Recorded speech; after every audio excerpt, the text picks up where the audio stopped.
अखिल भारत हिंदू महासभा के प्रतिनिधिमंडल ने प्रदेश अध्यक्ष डॉक्टर चंद्रचूड़ गोस्वामी के नेतृत्व में बांग्लादेश उच्चायोग में पहुंचकर दिया ज्ञापन और बांग्लादेश में हिंदुओं और अल्पसंख्यकों पर हो रहे अत्याचार के खिलाफ अपनी नाराजगी व्यक्त की। इस ज्ञापन में बांग्लादेश में जिहादियों द्वारा अल्पसंख्यक हिंदुओं पर किए जा रहे क्रूर हमलों और भारतीय ध्वज को रौंदने के विरोध में कड़ी आपत्ति जताई गई है। हिंदू महासभा ने बांग्लादेश में हुई घटनाओं का विरोध करते हुए वहां के अत्याचारों को बंद करने की मांग की है। अखिल भारत हिंदू महासभा के सबसे पहले बांग्लादेश में चिन्मय कृष्ण प्रभु की गिरफ्तारी, उनके वकील रामीन रॉय पर हमला किए जाने वाले और कट्टरपंथियों द्वारा महिलाओं और बच्चों पर किए गए हमलों के खिलाफ कदम उठाए थे। इसके अलावा महासभा ने बांग्लादेश से भारत आए लोगों के सामाजिक बहिष्कार का भी विरोध किया।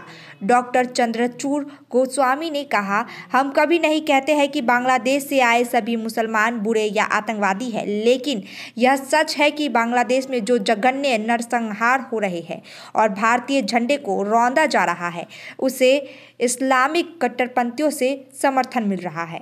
हमें यह नहीं भूलना चाहिए कि बांग्लादेश का जन्म भारतीय सैनिकों के बलिदान से हुआ था और उनका खून ही बांग्लादेश के झंडे के लाल रंग का कारण है। नमस्कार, আমি ডক্টর চন্দ্রচূড় গোস্বামী অখিল ভারত হিন্দু মহাসভার রাজ্য সভাপতি দর্থহীন ভাষায় ঘোষণা করছি যে আমরা বিশ্বাস করি মানুষের কোনো নির্দিষ্ট ধর্ম হয় না, মানুষের একটাই ধর্ম, মানব ধর্ম। আমরা এটাও বিশ্বাস করি যে একটি ব্লাড ডোনেশন ক্যাম্পের স্যাম্পল নিয়ে আমরা কখনোই বলতে পারবো না যে সেই মানুষটি হিন্দু না মুসলমান, শিখ না বৌদ্ধ। কিন্তু এটাও আমরা অস্বীকার করতে পারছি না যে বর্তমানে বাংলাদেশে যেভাবে তরবারি নিয়ে আস্ফালন হচ্ছে, যেভাবে শত সহস্র নরনারী শিশুদের উপর অত্যাচার হচ্ছে, সংখ্যালঘুদেরকে বর্বরোচিতভাবে হত্যা করা হচ্ছে এবং এমনকি মডারেট মুসলিমদেরকে, শুধু হিন্দুদের নয়, হত্যা করা হচ্ছে, তা কিন্তু মধ্যযুগীয় বর্বরতাকেও লজ্জা দেয় এবং তা কিন্তু ধর্মীয় উন্মাদনা, মৌলবাদকে কেন্দ্র করেই হচ্ছে।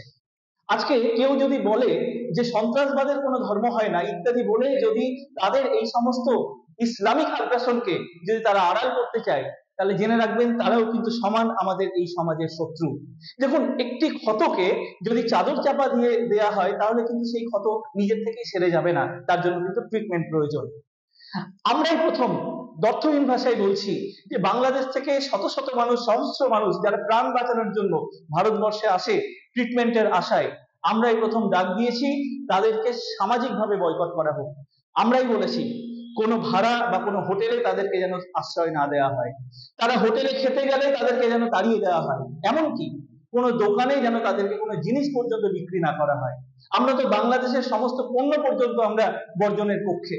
তার কারণ আমরা একবারও বলছি না যে যারা আসছে তারা প্রত্যেকেই ধর্মান্ধ বা সাম্প্রদায়িক, কিন্তু তারা ভালো মুসলমান না তারা খারাপ মুসলমান, অর্থাৎ বাংলাদেশে যারা হিন্দুদেরকে এবং মডারেট মুসলিমদেরকে হত্যা করছে তাদের সংযোগ সেই সমস্ত সন্ত্রাসী জিহাদিদের সাথে নাকি সেই সমস্ত মডারেট মুসলমানদের সাথে তারা সম্পর্কিত, সেটা যাচাই করা, অর্থাৎ ম্যাগনিফাইং গ্লাস দিয়ে তাদেরকে খোঁজা বা তাদের ক্যারেক্টার অ্যানালিসিস করার দায়িত্ব কিন্তু অখিল ভারত হিন্দু মহাসভা বা ভারতবাসী নিয়ে রাখেনি।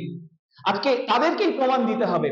তারা যখন এই রকম ভাবে ঘৃণিত হচ্ছে এবং তারা যখন ঘাট ধাক্কা খেয়ে আজকে বাংলাদেশে যাবে, তারাই তখন তাদের ওই সমস্ত সন্ত্রাসীদের কলার চেপে ধরে তাদেরকে প্রশ্ন করতে হবে যে ভাই, তোমাদের এই পাশবিক আচরণের জন্য নরপিশাচের মতো তোমরা আজকে ভারতবর্ষের পতাকাকে পদদলিত করেছো, তোমাদের এই পাপের জন্য আজকে সমস্ত বিশ্বে, সারা পৃথিবীতে মুসলমান ধর্ম নিন্দিত হচ্ছে এবং তোমাদের এই সমস্ত কুৎসিত কদাকার আচরণের জন্য আজকে সারা পৃথিবীতে বাংলাদেশ কিন্তু লজ্জিত হচ্ছে, নিন্দিত হচ্ছে, মানুষ ঘৃণা করছে।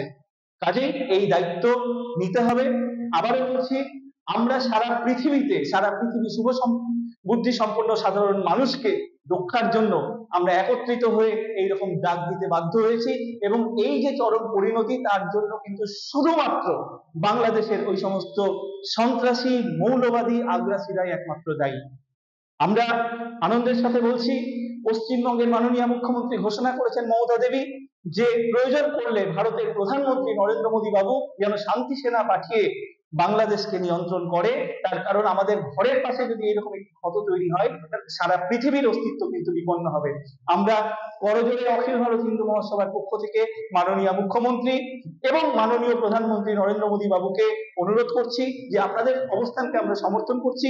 শুধুমাত্র প্রধানমন্ত্রী আপনি তাড়াতাড়ি কিছু পদক্ষেপ নিন যাতে সারা পৃথিবী থেকে এই সমস্ত মৌলবাদী আগ্রাসীদেরকে নিয়ন্ত্রণ করা যায়। আপনারা সবাই অখিল ভারত হিন্দু মহাসভার পাশে থাকুন। জয় হিন্দ, জয় ভারত।